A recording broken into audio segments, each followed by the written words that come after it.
ඉතින් මම අද කතා කරන්න යන්නේ 6 වසර විද්‍යාව 4 වෙනි පාඩම වෙච්ච එදිනදා ජීවිතයේදී ශක්තිය පාඩමේ 3 වෙනි ප්‍රැක්ටිකල් එක වෙච්ච කුරුලි පක්ෂ හැදීම. ඉතින් අපි දැන් යම් ප්‍රැක්ටිකල් එකට.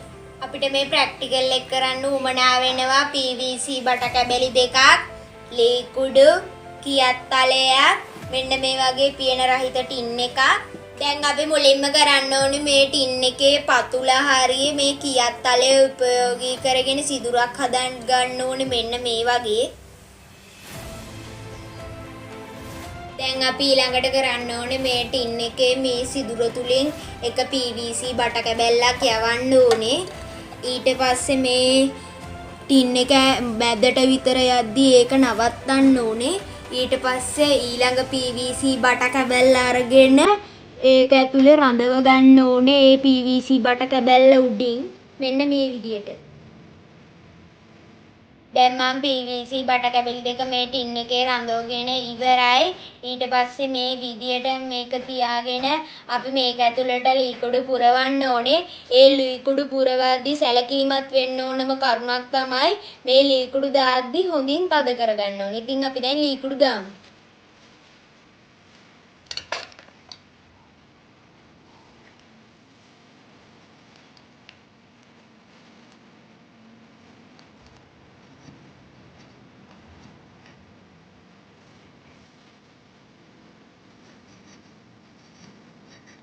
මම ලීකුඩු සම්පූර්ණයෙන්ම පුරවගෙන ඉවරයි.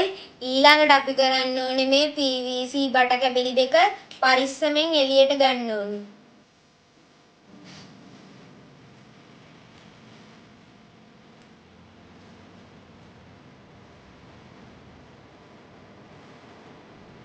එක PVC බට කැබල්ලක් ගත්තා.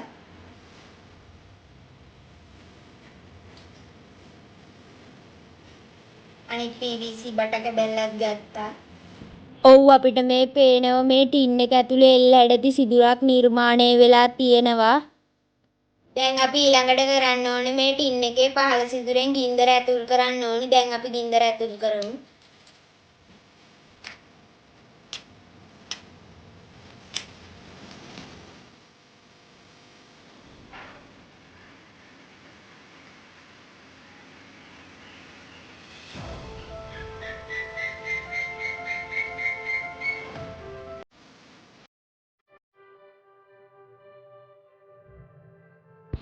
දැන් අපි මේ විදියට ඉටිපන්දම සිදුර ඇතුළට ඇතුල් කරලා ලිප දල්ව ගන්න ඕනේ.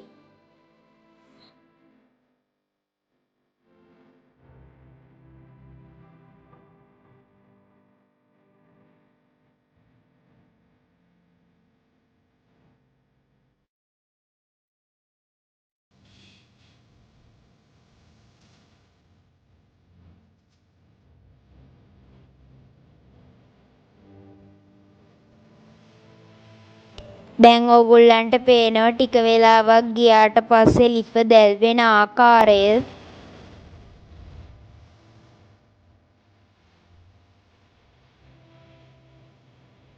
මේ විදියට කුඩු ලිපේ තියෙන එල් හැඩය නිසා පහළ සිදුරෙන් ගින්දර ඇතුල් කළ විට ඉහළ සිදුරෙන් හොඳින් දැල්වෙනවා.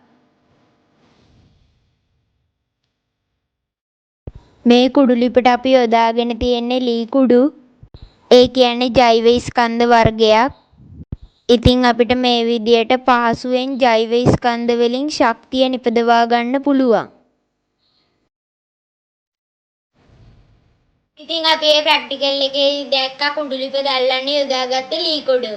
ඒ කියන්නේ අපි ශක්ති ප්‍රභවයක් විදියට ජෛව ස්කන්ධ යොදාගත්ත අවස්ථාවක් තමයි මේ කුඩු ලිප. ඒ කුඩු ලිප ආහාර කිසීම, ජලය රත් කිරීම වගේ කාර්යයන් වලට යොදා ගන්න පුළුවන්. ඒ වගේම මතක් කරන්න ඕනේ මගේ ස්වීට් සවි YouTube channel එකට අලුත් කෙනෙක් නම් අනිවාර්යයෙන්ම මගේ ස්වීට් සවි YouTube channel එක subscribe කරන්න. මගේ videos වලට කැමති නම් like කරන්න. මේ කුඩු ලිප හදන ගැන මොකක් හරි ප්‍රශ්නයක් තියෙනවා නම් comment එකකින් අහන්න. ඕගොල්ලන්ගේ යාළුවන්ටත් දැනගන්න මගේ videos share කරන්න.